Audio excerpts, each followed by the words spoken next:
Samantala, idol, nagsagawa po ng inspeksyon ng lokal na pamahalaan ng bayambang sa ilang infrastruktura sa bayan upang matukoy at maagapan ang mga posibleng panganib na maaring madulot ng abala o banta sa kaligtasan ng mga residente.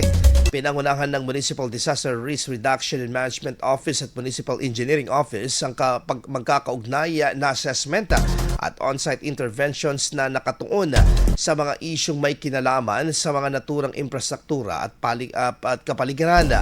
Kabilang sa mga sinuri ang Wawa Evacuation Center Access Road kung saan inalis at inayos ang mga nakalaylay at hindi na aktibong cable wires. Itinaas din at inayos din ang mga live wire upang matiyak ang ligtas na daanan, lalo na sa mga panahon ng emergencies. Sa Barangay Tampog, tinutukan ang isang poste ng telecommunication company na itinuturing na hadlang sa planong development ng barangay. Nagtakda naman ang lokal na pamahalaan ng malinaw na panahon para sa paglipat ng poste at pinatibay pa ang koordinasyon sa service provider upang maisagawa ang kinakailangang aksyon. Sinailalim din sa masusing inspeksyon ang lumang gusali sa Bayambang Central School matapos matukoy ang isang punong nakahilig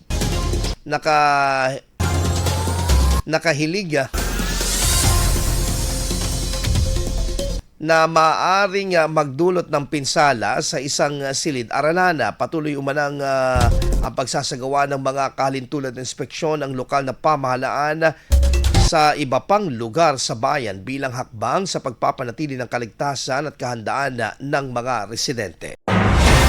IFM News. IFM News. IFM News.